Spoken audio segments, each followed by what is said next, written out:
Welcome back, everyone, to the next episode of the Let Me The Movie podcast. I'm your host, Christian Ashley, as we continue on through the book of Leviticus. Today, I am alone, but later on, we will have some people I've already recorded episodes with, so my timeline's still all messed up, but what's been recorded when. Next time, you'll have Karai Rowe of the Four Insights podcast for Leviticus 13 through 15.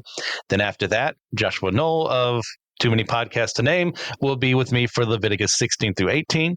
Then after that, I will have Brandon Knight for Leviticus 19 through 20. Then if all goes well for that, I will have Will Rose for me. Brandon of My Seminary Life, Will Rose of Holy Trinity Lutheran.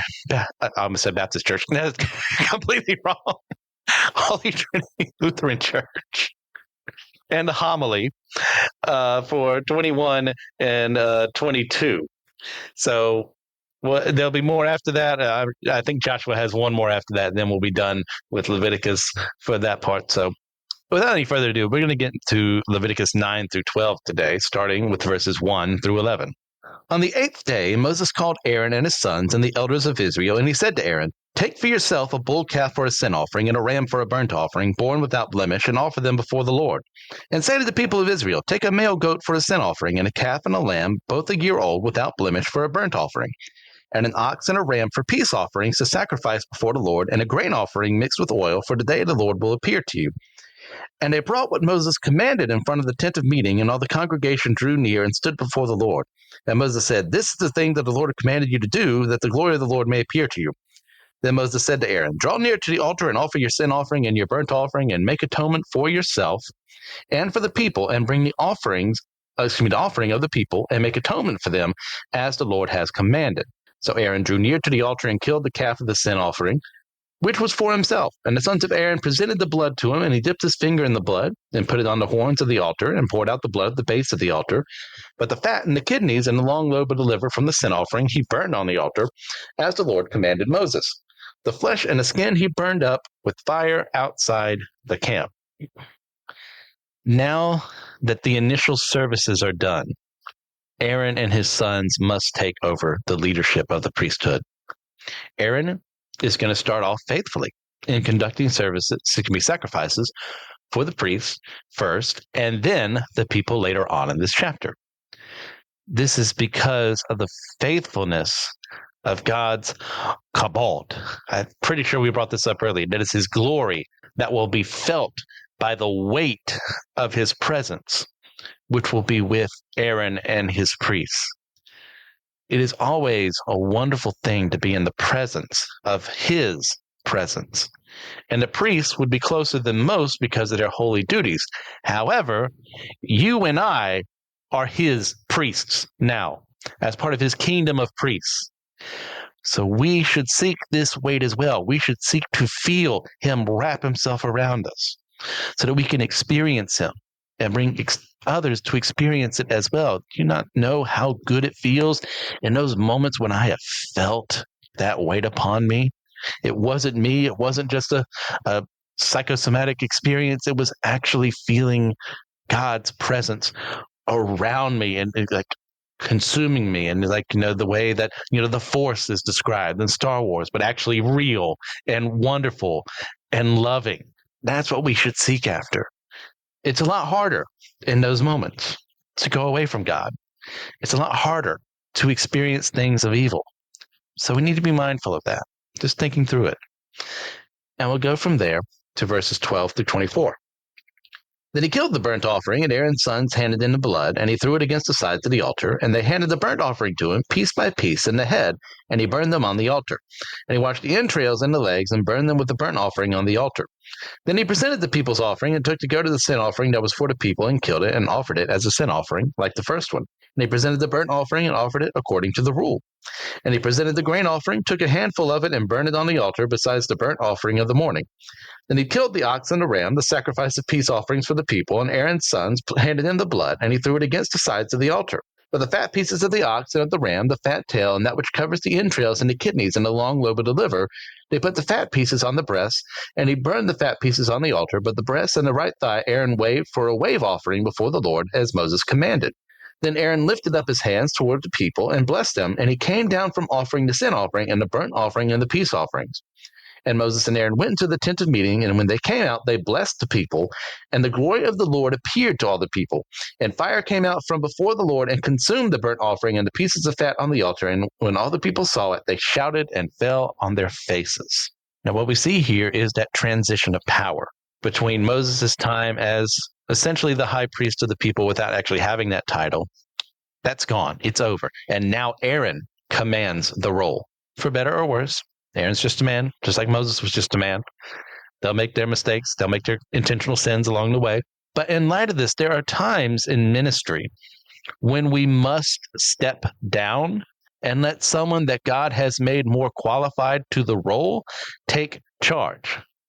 This is not necessarily a judgment by God that we are somehow lesser than this new person, but it is done for our benefit so that the superior option can take care of that task as we work alongside them, which then frees us up to do other things that God has commanded us to do.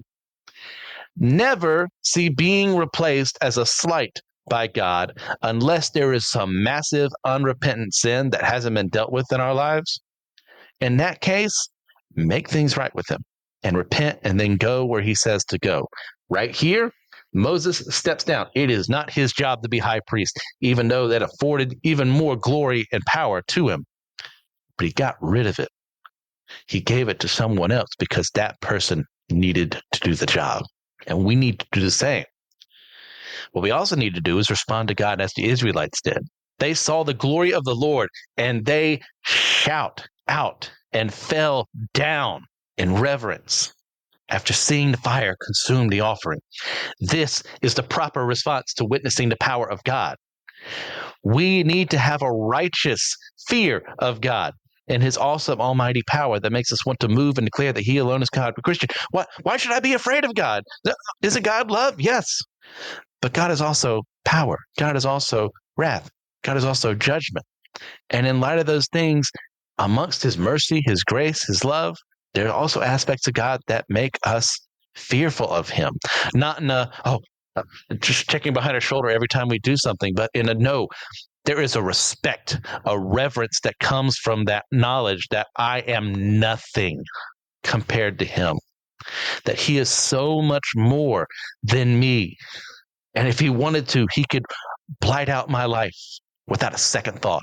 And yet he chooses to love me. He chooses to watch after me. That is showing righteous fear of God. Yes, be afraid of God, but don't be in terror of God. Don't live every moment of your life as if, oh no, God told me to do that. He's going to kill me. It's like, no, show him respect. Follow what he says. That is a righteous fear of God. Not out of a sense of, he's the only thing keeping me out of hell. Yeah, he is. But don't let that fear consume you. Let it turn to reverence. Let it turn to love and affection. That is what a proper righteous fear of God should bring in you. And look, there are going to be times when God appears in your life and moves in a mighty way. And our response to this must be to worship him and never to assume that we deserve what he offers us, because he is under no obligation to give us anything. But with that in mind, be sober-minded and worship him, regardless of what happens, but especially when he reveals himself to you. Those moments in my life where I just felt, I don't matter, that nothing I do works, and yet God shows up in a mighty way that I didn't even ask for, and he reminds me of who he is and why he does what he does, why he loves what he loves.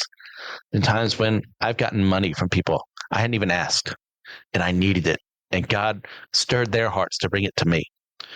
Or the times when I've needed prayer, and someone said, hey, I don't know why, but God put you on my heart today, and I've been praying for you. That is something to be worshipped. That is something to admire, to love. Because that very same God who at a moment's notice could end your life has preserved it. That is worthy of worship. I'm going to go from there to Leviticus 10, verses 1 through 3. Now Nadab and Abihu, the sons of Aaron, each took his censer and put fire in it and laid incense on it and offered unauthorized, some of your translations may say strange, fire before the Lord, which he had not commanded them. And fire came out from before the Lord and consumed them, and they died before the Lord. And then Moses said to Aaron, "This is what the Lord has said. Among those who are near me, I will be sanctified, and before all the people, I will be glorified." And Aaron held his peace. Now, what we see here is that Nadab and Abihu have failed in their priestly duties, and they must pay the penalty for their sins. Some would see this as harsh. And that proves that they haven't been paying attention to what God has been saying about himself in Leviticus. God is holy and to be respected, revered, and worshiped. To do anything else other than these things is to deny God his rightful place in the world and to make ourselves greater. Aaron's sons acted like they could do whatever they wanted. They may have simply, been lazy in how they performed their priestly duties. They may have been willfully sinful, or they may have simply been apathetic. Regardless, either of these options are anathematic to showing God love and respect, and thus they are killed, since they are supposed to be the standards for how the people of Israel are to worship him. For them not to do their job is to be a huge slap in the face to God and to show the people, well, maybe we can act like that too. And look, the sacrificial system has just begun. So God cannot tolerate his priests not doing their jobs, much like how when the church was first being formed in Acts, we see God kill Ananias and Sapphira for their sins in order to show the young church just how seriously God takes the action of rebellion against him and the sins of the people. And once more, by the way, that's the same God of the Old Testament who's in the New Testament. That God of love that people like to talk about, well, he's not in the Old Testament. Well, in the New Testament, he's all love. No, that shows people haven't read their Bible. That shows people haven't read their scripture. God is God. He cannot change. God is love and wrath in the Old Testament and the New Testament. It's the same guy. And that's why he's treating this as seriously as he is now, because he cannot allow these things to go unpunished. There needs to be a standard set. You don't think later on, when the rest of Aaron's sons are doing their priestly duties, they're going to go, okay, I saw what happened to Nadab and Abihu. I better be doing my job. Sometimes that's the fear that needs to come. It's like, I need to do things correctly for the sake of myself and for the sake of people around me, because I know what happens when I don't. And it ain't a pretty picture. And for Aaron, we'll get to Aaron in the next couple of verses, but he held his peace. And we'll get into why in a little bit by going into verses 4 through 11. And Moses called Mishael and Elzaphan, the sons of Uzziel, the uncle of Aaron, and said to them, "Come near, carry your brothers away from the front of the sanctuary and out of the camp."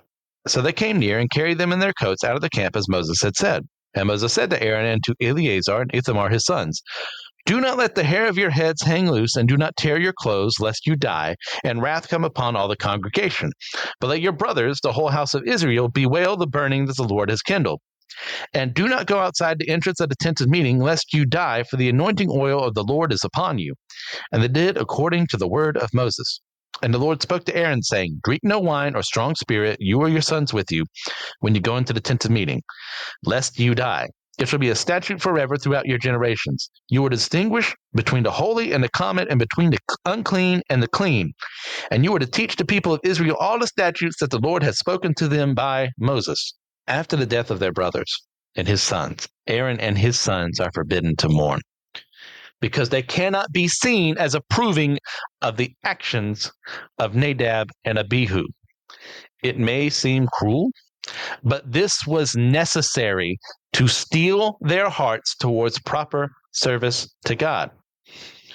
Today we often use terms like, never speaking ill of the dead, or we need to preserve their legacy as we describe those who have died.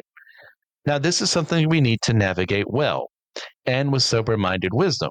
But the dead are owed nothing from us, especially when they are not worthy of respect. When a man or woman commits evil and dies, we are to decry that evil while still showing respect for the living who are suffering their loss, and we must minister to them in their grief so that they might know God and they might turn away from their sins. But there is not a single person, alive or dead, who is not worthy of being criticized in a wise fashion, because we are all sinners and have all done reprehensible things to the people around us. My dad once told me, if at my funeral, there is not one person saying, I hate that man, he's failed at his job to be a proper Christian, because we should be offensive to the people of the world. People should be saying, I hate that person. I am glad that they're dead. If we've been doing our jobs correctly, if we've been reaching out into the world that hates and despises us, they should be speaking ill of the dead because their hearts are revealed in that moment.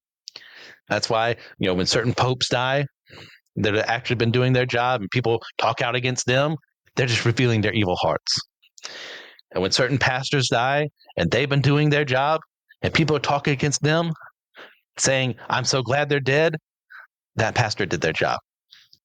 When they were working alongside God, because there are plenty of people out there who have claimed God and have said that they did everything they did in their name, and we're not acting in his stead. And when people rightfully call them out for their sin, we don't get to say, well, no. Don't you understand? They were a pastor. No, they committed evil. They are worthy of disrespect in that manner.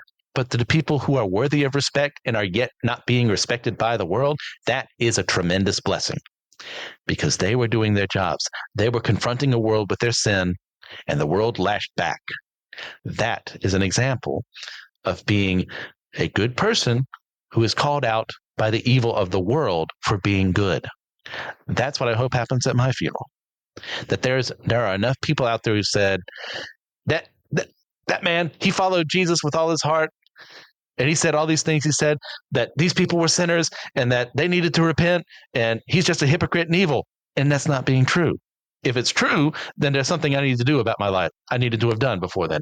But if it's not true, that is a good thing to be called out, because it's the world essentially calling themselves out and realizing, oh, we're not as strong as we think we are. We're not as good as we think we are. But to lessen the blow to my pride, I'm going to say that Christian there who was serving God faithfully, he was the evil one instead. But in this particular case, they didn't.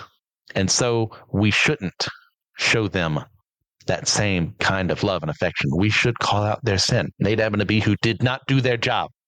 They were still image bearers. They were still people created in the image of God, yet they will not be his because of their actions. So yes, show respect to the dead, but never pretend that they weren't human beings like you and I are, and then call out their sin while still loving the people who knew them and need to have time to grieve. And while people are still living, when I sin, you call me out. When you sin, I call you out, because we love each other. And to love each other means we don't allow sin to abide in our presence or in the presence of those that we love. And we are called to love all.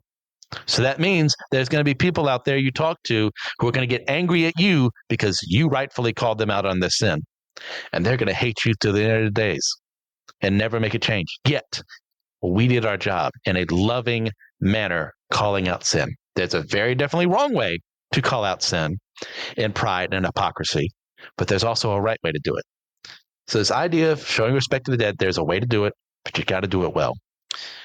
Now, God rightfully also brings up here that the role of the priests was to teach the people of Israel holiness, cleanliness, and to be there for the sake of the people when called upon to act. To act in any other way was to fail the people of Israel and was to be worthy of death. That is why God killed Aaron's sons, so that the lesson stuck in their minds. I'm going to go from there to verses 12 through 20. Moses spoke to Aaron and to Eleazar and Ithamar, his surviving sons. Take the grain offering that is left of the Lord's food offering and eat it unleavened beside the altar, for it is most holy. You shall eat it in a holy place, because it is your due and your son's due from the Lord's food offerings, for so I am commanded. But the breast that is waved and the thigh that is contributed, you shall eat in a clean place, you and your sons and your daughters with you, for they are given as your due and your sons' due from the sacrifices of the peace offerings of the people of Israel. The thigh that is contributed and the breast that is waved, they shall bring with the food offerings of the fat pieces to wave for a wave offering before the Lord, and it shall be yours and your sons with you as a due forever, as the Lord hath commanded. Now Moses diligently inquired about the goat of the sin offering, and behold, it was burnt up. And he was angry with Eleazar and Ithamar, the surviving sons of Aaron, saying, Why have you not eaten the sin offering in the place of the sanctuary? Since it is a thing most holy and has been given to you that you may bear the iniquity of the congregation and make atonement for them before the Lord.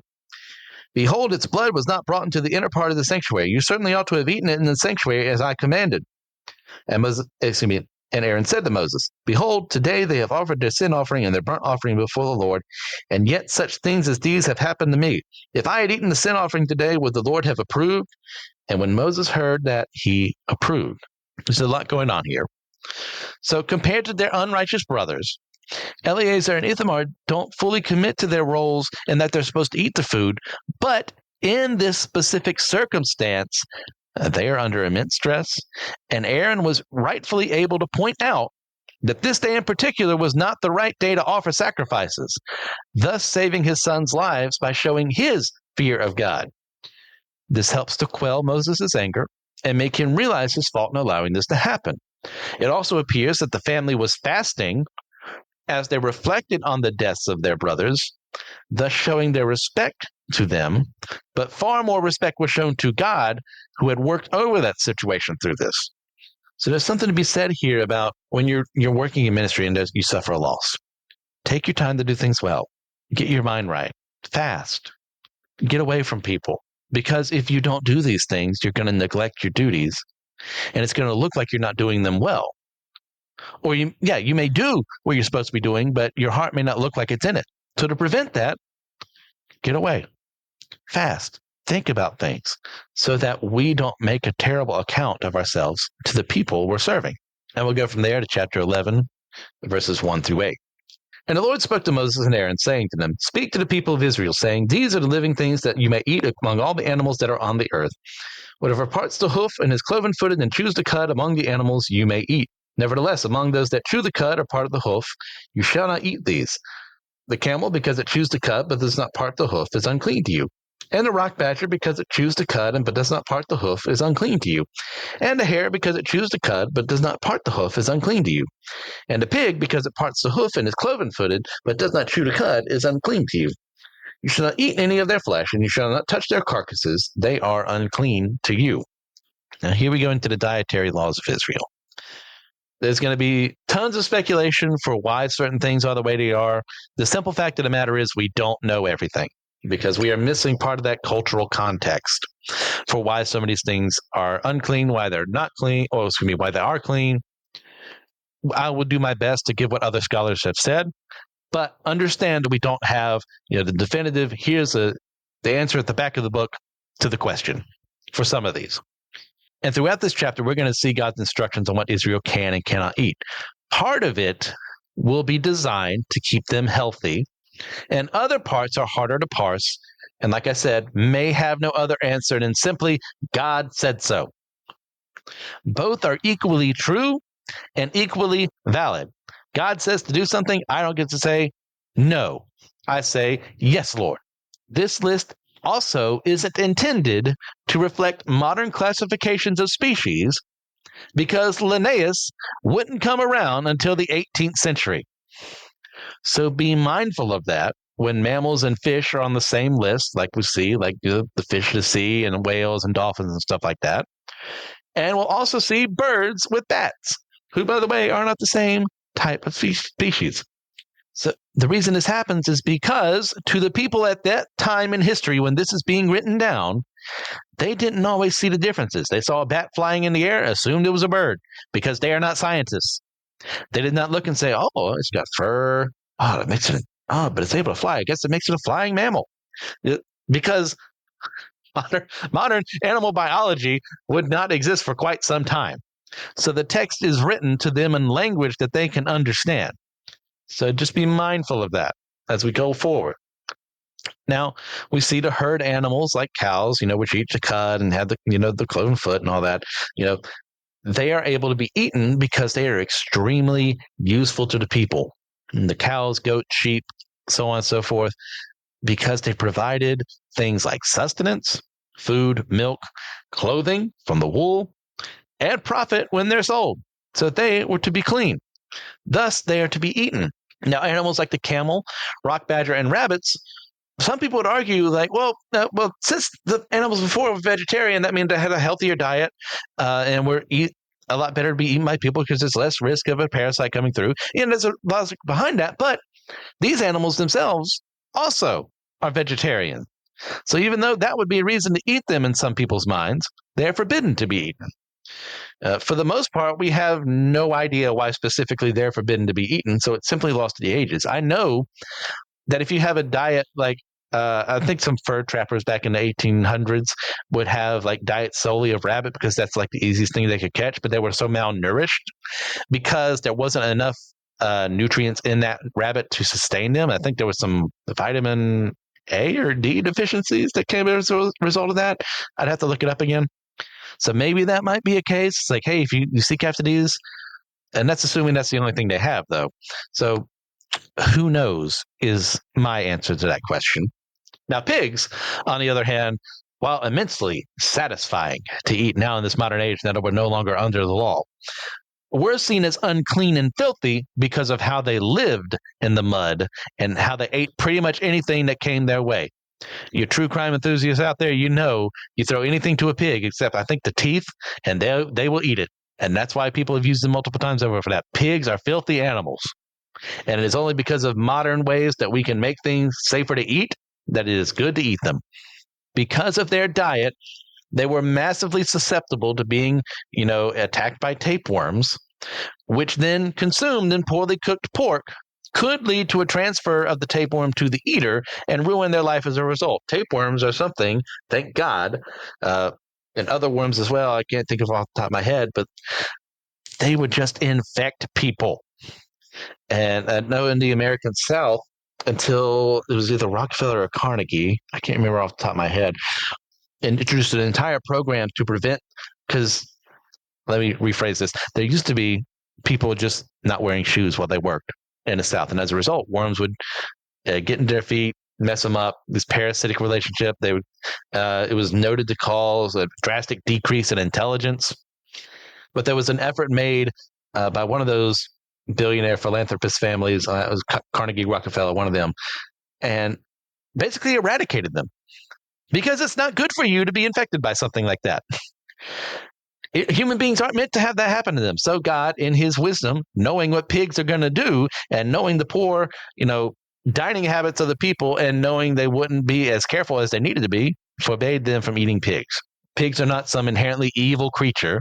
They're a very filthy creature, mind you, but prepared properly, they're fine. So that's why he forbade them specifically. We are fairly certain about that. And we go from there to 9 through 12. These you may eat of all that are in the waters. Everything in the waters that has fins and scales, whether in the seas or in the rivers, you may eat. But anything in the seas or the rivers that does not have fins and scales, of the swarming creatures in the waters and of the living creatures that are in the waters, is detestable to you. You shall regard them as detestable. You shall not eat any of their flesh, and you shall detest their carcasses. Everything in the waters that does not have fins and scales is detestable to you. Now, we're fairly certain that most fish that have scales typically aren't scavengers and would be less likely to bring diseases if prepared properly. Meanwhile, fish like catfish, who don't have scales, were scavengers and thus would be more likely to present an issue to the people. Now, perhaps there is something else that to be said about them being bottom feeders and scavengers as opportunists by nature, like the pig, and were direct contradictions of God's command specifically to the people of Israel to have standards for what they ate and didn't.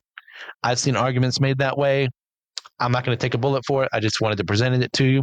Now, shellfish, as far as I can tell, aren't given a very particular reason why the Israelites couldn't eat them. But there's some speculation that because you had to gather them from the sea, God didn't want Israel to be a seafaring nation like the Phoenician neighbors, because it promoted cultural cross-pollination with societies who didn't worship God and would have introduced even more false gods for Israel to be tempted to follow instead. Now, that is mere speculation, but I can follow the logic behind it, although it is forgetting that they could, still use ships that weren't in the Sea of Galilee, use ships in the Mediterranean to gather fish, or when they were in the Red Sea or what have you. So I see the logic, but also there might be something to push back against it. The answer is, I don't know. We'll go from there to verses 13 through 28. And these you shall detest among the birds, they shall not be eaten, they are detestable. The eagle, the bearded vulture, the black vulture, the kite, the falcon of any kind, every raven of any kind, the ostrich, the nighthawk, the seagull, the hawk of any kind, the little owl, the cormorant, the short-eared owl, the barn owl, the tawny owl, the carrion vulture, the stork, the heron of any kind, the hoopoe, and the bat. All winged insects that go on all fours are detestable to you. Yet among the winged insects that go on all fours, you may eat those that have jointed legs above their feet with which to hop on the ground. Of them you may eat the locust of any kind, the bald locust of any kind, the cricket of any kind, and the grasshopper of any kind. But all other winged insects that have 4 feet are detestable to you. And by these you shall become unclean. Whoever touches their carcass shall be unclean until the evening. And whoever carries any part of their carcass shall wash his clothes and be unclean until the evening. Every animal that parts the hoof but is not cloven-footed, or does not chew the cud, is unclean to you. Everyone who touches them shall be unclean. And all that walk on their paws among the animals that go on all fours are unclean to you. Whoever touches their carcass shall be unclean until the evening, and he who carries their carcass shall wash his clothes and be unclean until the evening. They are unclean to you. Now, the birds mentioned here as unclean are primarily predators and scavengers, thus making them unclean because they were more likely to spread disease if eaten. Likewise, because touching corpses made the people unclean, touching animals that had touched the corpse would transfer that uncleanness to them, so it was best to avoid them. Can you imagine how annoying it would have been to have accidentally touched an ostrich or something, and now you couldn't interact with people until the evening, which would have been not as far into the evening as we would think, but still. Just to think of that, it would annoy me vastly, all the ways that I could be considered unclean. And yet, thank God, we're not under that system anymore. Yet this had a purpose that we're about to get to, and why these rules were in effect, why God had declarations made to the people in regards to this, in regards to his holiness. And we'll see that by going to verses 29 through 47. And these are unclean to you among the swarming things that swarm on the ground: the mole rat, the mouse, the great lizard of any kind, the gecko, the monitor lizard, the sand lizard, and the chameleon. These are unclean to you among all that swarm. Whoever touches them when they are dead shall be unclean until the evening. And anything on which any of them falls when they are dead shall be unclean, whether it is an article of wood, or a garment, or a skin, or a sack, any article that is used for any purpose. It must be put into water, and it shall be unclean until the evening, then it shall be unclean. And if any of them falls into any earthenware vessel, all that is in it shall be unclean, and you shall break it. Any food in it that could be eaten, on which water comes, shall be unclean. And all drink that could be drunk from every such vessel shall be unclean. And everything on which any part of their carcass falls shall be unclean. Whether oven or stove, it shall be broken in pieces. They are unclean and shall remain unclean for you. Nevertheless, a spring or a cistern holding water shall be clean, but whoever touches a carcass in them shall be unclean. And if any part of their carcass falls upon any seed grain that is to be sown, it is clean. But if water is put on the seed and any part of their carcass falls on it, it is unclean to you. And if any animal which you may eat dies, whoever touches its carcass shall be unclean until the evening. And whoever eats of its carcass shall wash his clothes and be unclean until the evening. And whoever carries a carcass shall wash his clothes and be unclean until the evening. Every swarming thing that swarms on the ground is detestable. It shall not be eaten. Whatever goes on its belly, and whatever goes on all fours, or whatever has many feet, any swarming thing that swarms on the ground, you shall not eat, for they are detestable. You shall not make for yourselves detestable with any swarming thing that swarms, and you shall not defile yourselves with them and become unclean through them. For I am the Lord your God. Consecrate yourselves, therefore, and be holy, for I am holy. You shall not defile yourselves with any swarming thing that crawls on the ground, for I am the Lord who brought you up out of the land of Egypt to be your God. You shall therefore be holy, for I am holy. This is the law about beast and bird and every living creature that moves through the waters and every creature that swarms on the ground, to make a distinction between the unclean and the clean, and between the living creature that may be eaten and the living creature that may not be eaten. Once more, most of the animals mentioned here primarily are scavengers and opportunists, and they follow the same rules as before. Because they are more likely to interact with humans as a result of their scavenger natures, they make anything that they touch unclean. So that needed to be dealt with appropriately. But here is where we get to the purpose of these rules. God is holy, and so we should be holy like him. God alone defines what is right and what is wrong, so we must listen to him as the perfect author of our faith and the perfect one who has never sinned, and thus can be the only one who defines what sin is and isn't. We are unholy by nature and can only become holy through repenting of our sins and seeking God. We do this because of the work God has done and because of his holiness. As Peter puts it in 1 Peter 1, verses 14 through 16, this is in the NASB. As obedient children, do not be conformed to the former lusts which were yours in your ignorance. But like the Holy One who called you, be holy yourselves also in all your behavior, because it is written, you shall be holy, for I am holy. You shall be holy, for I am holy. That's why this book exists, to teach us how to become holy. And part of that is learning that we ourselves are inherently unholy. There's only ever been one holy man born in this world, and we murdered him for it. And yet he came back to life and saved us from ourselves for everyone who would repent. We are not holy, but we should be holy like our God who is holy. We should be working every single day, moving towards him, acting like him, asking ourselves, why does he say not to do these things? Because it is not like him to do these things, or because that thing is unclean, and therefore he cannot abide in his presence. We are unclean without Jesus Christ's sacrifice, without him coming and overcoming our sin, removing it from ourselves so that he could take the sacrifice on our place. And we could be saved if we just said yes to him. So as you're walking through your life, ask yourself, how can I be holy like God is holy? And how can you do that? Look for opportunities. See how different people in your life are struggling, how you're struggling. Seek help for what you're struggling for. Help those who need help. That's what God does. And then when it comes to particular sins in our lives, kill them. Get rid of that sin, whatever it takes, so that you can be holy, I can be holy, like God is holy. And we'll finish off today by reading chapter 12, verses 1 through 8. The Lord spoke to Moses, saying, speak to the people of Israel, saying, if a woman conceives and bears a male child, then she shall be unclean 7 days. As at the time of her menstruation, she shall be unclean. And on the 8th day, the flesh of her foreskin shall be circumcised. Then she shall continue for 33 days in the blood of her purifying. She shall not touch anything holy, nor come into the sanctuary until the days of her purifying are complete. But if she bears a female child, then she shall be unclean 2 weeks, as in her menstruation. And she shall continue in the blood of her purifying in 66 days.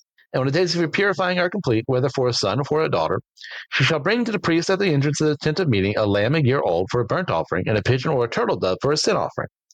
And he shall offer it before the Lord and make atonement for her. Then she shall be clean from the flow of her blood. This is the law for her who bears a child, either male or female. And if she cannot afford a lamb, then she shall take 2 turtle doves or 2 pigeons, one for a burnt offering and the other for a sin offering. And the priest shall make atonement for her, and she shall be clean. There are multiple reasons for this. We'll get in that in a second. But first off, if the child was a son, he needed to be circumcised and then cared for after the process.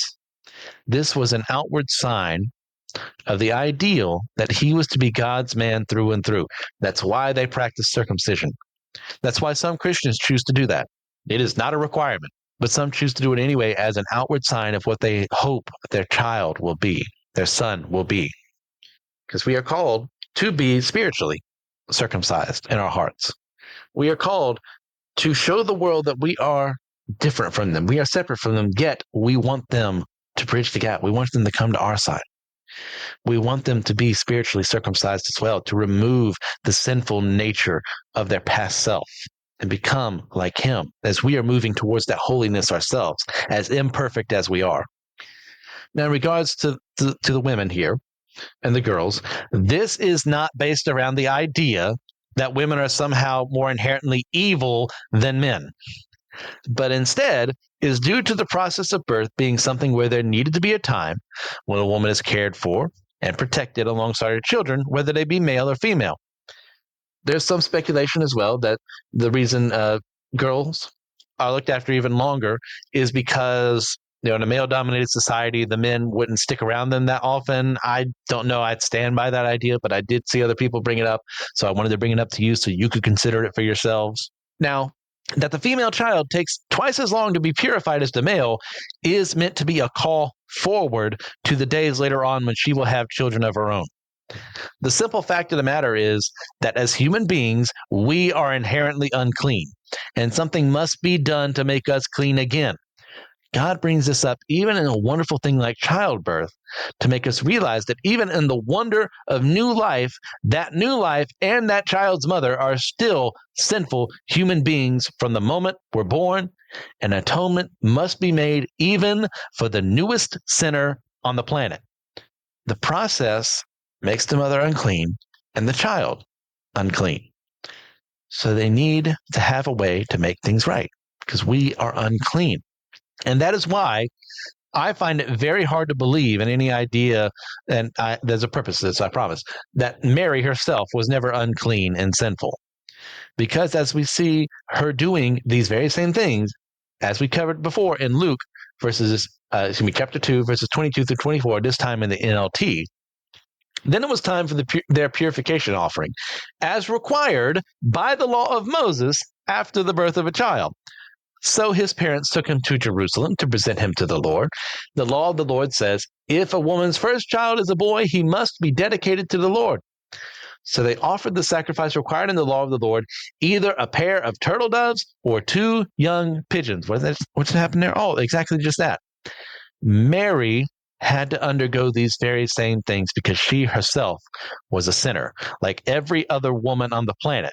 But God, knowing that her financial status with Joseph wouldn't be the best, had already planned for it about 1,300 years before it happened, for the sake of his son, Jesus, and Jesus's earthly family, alongside every poor person in the nation of Israel. That is what we should focus on more here. People who look and say, well, God hates women, have no clue what they're talking about here. That is not the point of this. God's love for his people across time and space, as he himself is outside of time and controls things to bring about his good purposes in the world, is what we should focus on here. If God had simply made the command to offer poor people a smaller payment for the atonement, he would have been good.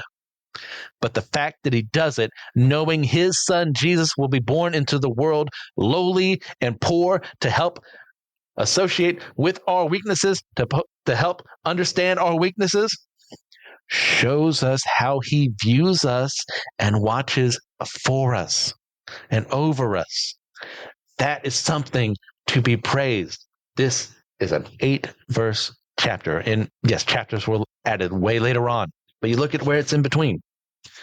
We're going to get into the leprosy with Karai next time, but also it's just talking about animals you can eat. But yet there's this special moment here when it comes to children and the mother and how they're unclean by nature. Yet God provides a way out, and he has provided that same way out to you and I.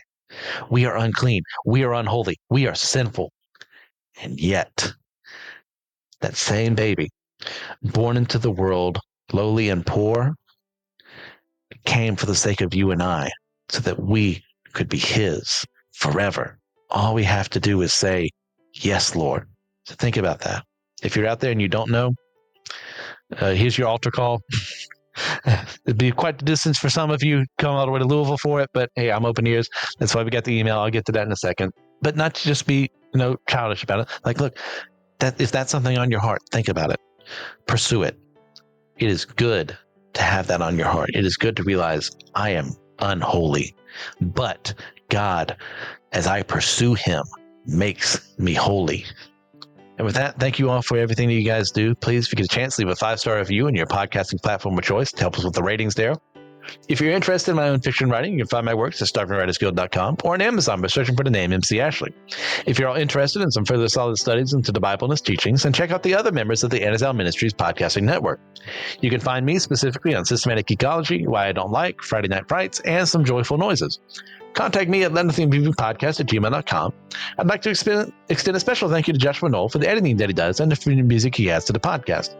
And with all that in mind, God bless you in accordance to his will and not mine. And allow me one more time to remind you, let nothing move you.